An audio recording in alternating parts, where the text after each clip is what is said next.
चलो बेटा, तो क्वेश्चन नंबर 5 एंड 6 इस वीडियो के अंदर आएगा। Suppose that all sides of a quadrilateral are equal in length, okay, and opposite sides are parallel, okay, use vector methods to show that the diagonals are perpendicular, okay. तो हमें quadrilateral एक ऐसा दिया है जिसकी सारी साइड्स इक्वल है, मतलब मैग्नीट्यूड सेम है, और ऑपोजिट साइड्स का डायरेक्शन सेम है। तो हमें उस क्वाड्रिलेटरल के डायगोनल्स को परपेंडिकुलर दिखाना है। इसका मतलब हम लोग डॉट प्रोडक्ट का यूज़ कर सकते हैं, लेकिन कैसे करेंगे क्वेश्चन है।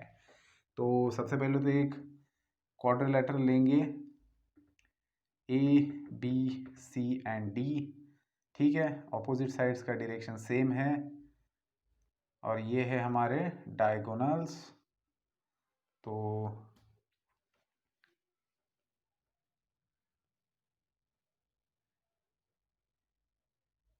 बी डी बार एंड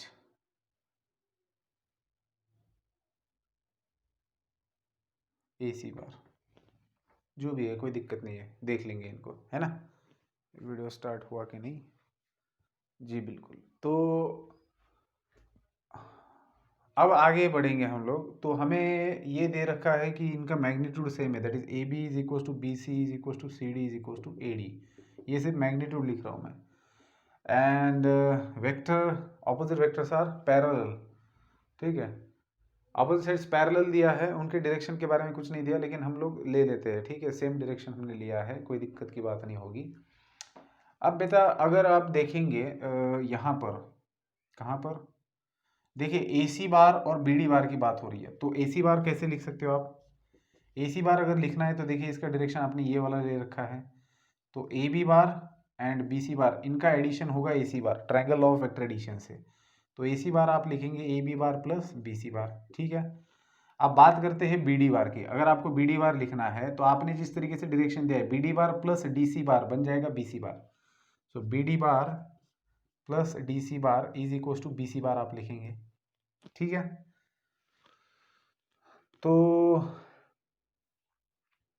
इसको मैं डायगोनल के फॉर्म में लिखता हूँ, दैट इज मुझे बी डी बार चाहिए। So B D bar is equal to B C bar minus D C bar, ठीक है। अब करना क्या है, हमें A C bar into B D bar लिखना है, ठीक है। तो A C bar into B D bar कितना आता है दिखाना है हमें, ज़ीरो आएगा तभी तो परपेंडिकुलर बनेगा। तो ले लो इनको डॉट प्रोडक्ट, फिर A C bar dot B D bar. So this is equals to, A C bar है आपके पास A B bar plus B C bar and dot B D bar है B C bar minus D C bar, ठीक है। तो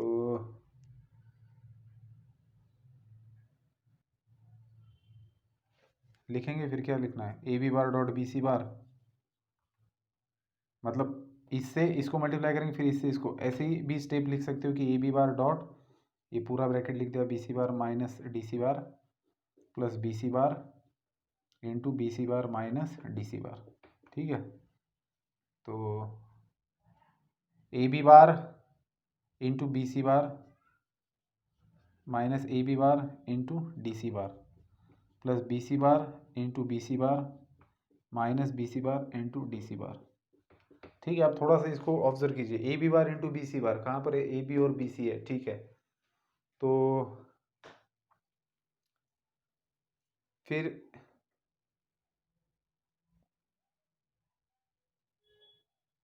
A B bar into D C bar है, A B bar into D C bar है, ठीक है। फिर B C bar into B C bar है and B C bar into D C bar है, ठीक है। तो B C bar D C bar, B C bar B C bar, A B bar D C bar,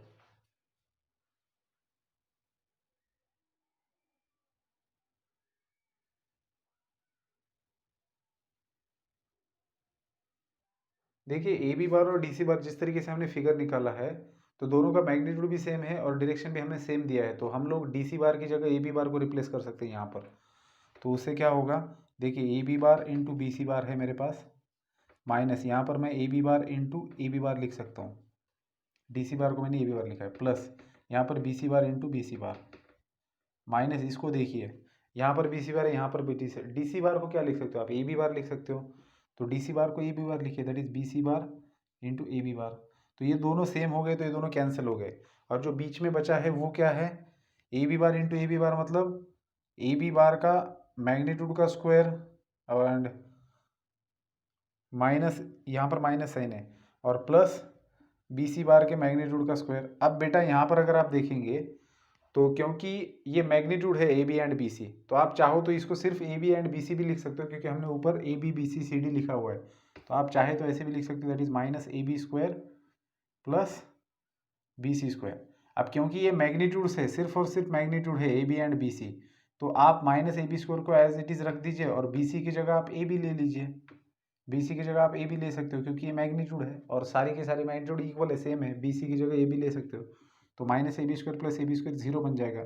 मतलब ये जो दो vectors है A C bar and B D bar, ये बेसिकली डायगोनल्स थे इस क्वाड्रिलेटरल के, और उनका स्केलर प्रोडक्ट या फिर डॉट प्रोडक्ट 0 आया है। और ये अच्छा, आपको पता है हमने नोट के अंदर देखा था कि जब दो वेक्टर्स का डॉट प्रोडक्ट 0 आता है तब पॉसिबिलिटी 3 होती है कि या तो ये वेक्टर भी 0 हो सकता है, ये 0 भी हो सकता है, 0 वेक्टर हो सकता है, या फिर एंगल 90 हो सकता है। अब पहले दो पॉसिबिलिटी को कैसे खारिज किया जाए, क्योंकि A C bar and B D bar are diagonal, so they have some, उनका प्रेजेंस है, दे हैव सम मैग्नीट्यूड, कुछ ना कुछ मैग्नीट्यूड है, that's why they can not be 0 vector. Okay, so ये दोनों 0 वेक्टर नहीं हो सकते, इस बात को मेंशन करना अगर बोर्ड में पूछा जाता है तो, क्योंकि ये इंपॉर्टेंट है बेटा। जब आप दो वेक्टर्स का डॉट प्रोडक्ट 0 बता रहे हो, तब आपको ये बताना होगा कि जिन दो वेक्टर्स का आपने डॉट प्रोडक्ट लिया है, they are non zero, and that's why there is only one possibility remain, that the angle between them must be 90 degree.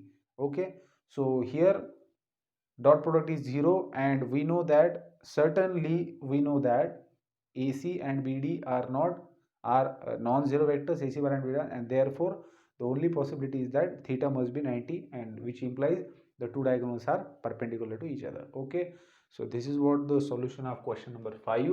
Now next is the question number 6.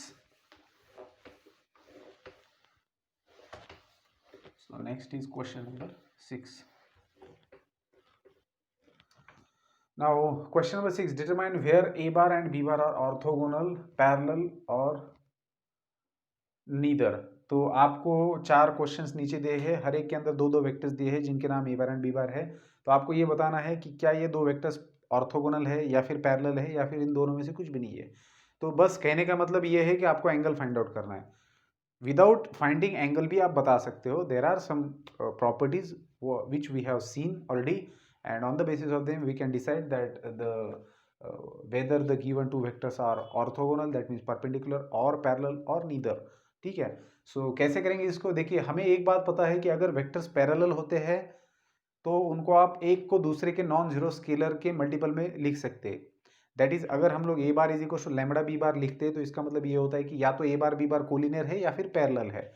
तो देखिए आपको क्या करना है, जैसे पहले एग्जांपल में लेता हूं, आपके पास ए बार दिया है -9 I cap plus 6 J cap plus 15 K cap, and B bar आपको दिया हुआ है 6 आई कैप -4 जे कैप -10 के कैप। ठीक है, ये आपको ए बार एंड बी बार दिया है। अब बेटा सवाल ये है कि क्या ये दोनों वेक्टर्स पैरेलल है या परपेंडिकुलर है। नीदर तो तब आप बता पाएंगे जब पैरेलल और परपेंडिकुलर डिसाइड हो जाएगा।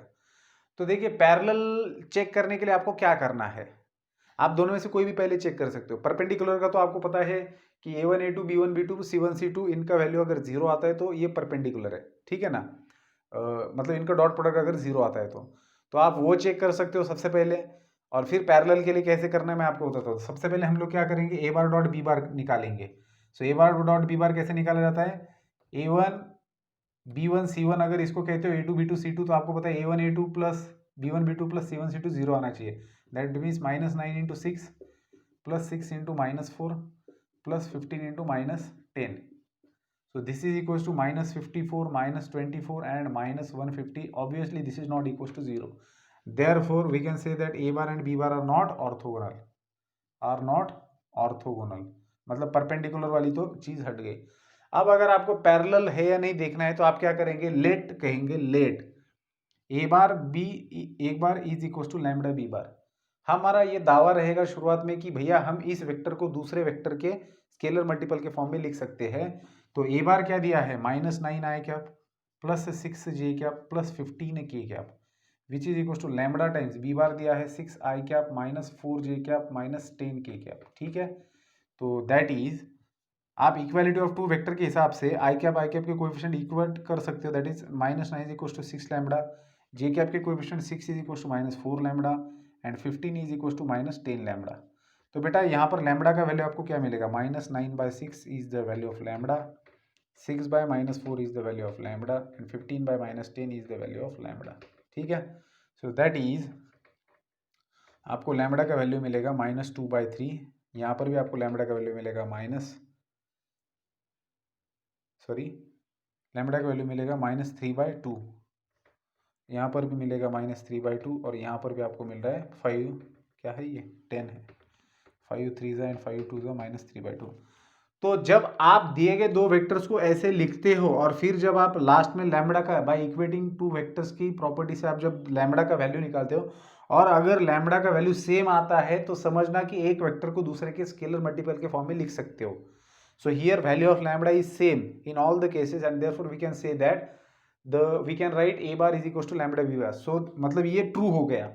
अगर ये नहीं इक्वल आता है तो हम नीचे बोलेंगे कि as values of lambda are different, therefore a bar is not equals to lambda b bar and hence it proves that a bar and b bar are not parallel। तो parallel भी नहीं है, perpendicular भी नहीं है, तो हम क्या बोलेंगे, neither, मतलब इन दोनों के बीच में कुछ और एंगल है। लेकिन इस वाले एग्जांपल में परपेंडिकुलर नहीं है लेकिन ये पैरेलल है क्योंकि लैम्बडा का वैल्यू सेम आया है। तो पहले एग्जांपल में जो दो वेक्टर दिए हैं they are parallel. Okay, now we will check second. तो सेकंड वन में क्या करेंगे, फिर से वही पहले परपेंडिकुलर वाली कंडीशन चेक करते हैं फिर पैरेलल वाली करते हैं। तो सिंपल है, परपेंडिकुलर की कंडीशन कैसे चेक करेंगे, डॉट प्रोडक्ट लेंगे। तो ए बार दिया है 2i cap plus 3j cap minus k cap, B bar दिया हुआ है 5i cap minus 2j cap plus 4k cap. तो इनका डॉट प्रोडक्ट कैसे लेंगे आपको पता है, 2 5 10 -6 -4, तो बेटा ये तो 0 आ रहा है, मतलब ये दोनों वेक्टर्स परपेंडिकुलर है। तीसरे की बात करेंगे तो तीसरे में ए बार दिया हुआ है -3/5 आई कैप प्लस 1/2 जे कैप प्लस 1/3 के कैप एंड बी बार दे रखा है 5 आई कैप प्लस 4 जे कैप प्लस 3 के कैप। तो A bar dot B bar क्या मिलेगा आपको, इनका मल्टीप्लीकेशन कीजिए, -3/5 into 5 plus 1/2 into 4 plus 1/3 into 3। So आपको मिलेगा -3 plus 2 plus 1 that is equal to 0। तो मतलब ये भी परपेंडिकुलर वाला है। बात करेंगे चौथे वाले की। तो पहला वेक्टर पैरेलल, पहले क्वेश्चन के अंदर जो दो वेक्टर्स दिए हैं वो पैरेलल है, दूसरे और तीसरे के अंदर परपेंडिकुलर है। बात करेंगे लास्ट वाले की। सो ए बार है 4i cap minus J cap plus 6k cap, B bar दिया हुआ है 5i cap minus 2j cap plus 4k cap. ठीक है, अब बेटा पहले तो A bar dot B bar निकालेंगे तो क्या मिलेगा, 20 प्लस 2, 5 4 20 -1 इंटू -2 प्लस 2 प्लस 24। तो बेटा ये क्या होगा, this is not equal to 0, तो परपेंडिकुलर तो है नहीं। अब लेट कर कर इसको A bar is equal to lambda B bar लिखेंगे। तो ए बार है 4i cap minus J cap plus 6k cap is equal to lambda times 5i cap minus 2j cap plus 4k cap. So equality of vector से आपको 5 lambda is equal to मिलेगा 4 -1 is equal to -2 lambda and 6 is equal to 4 lambda. अब देखिए lambda का value आपको मिल रहा है 4/5, यहाँ पर मिल रहा है लैम्बडा का वैल्यू 1/2 और यहाँ पर मिल रहा है लैम्बडा का वैल्यू 6/4। सो हर तरफ लैम्बडा का वैल्यू अलग मिल रहा है, तो इसका मतलब है कि ये पैरेलल भी हो नहीं सकते। लैम्बडा का वैल्यू सेम आता तो हम कह सकते कि ये पैरेलल वेक्टर्स है, but not, they are not parallel. So in fourth question जो दो वेक्टर्स दिए हैं they are neither perpendicular nor parallel. So okay, so what, this is the solution of question number 6। तो चलिए यहाँ पर रुकते हैं, आगे के क्वेश्चन नेक्स्ट वीडियो में आएंगे। Good bye.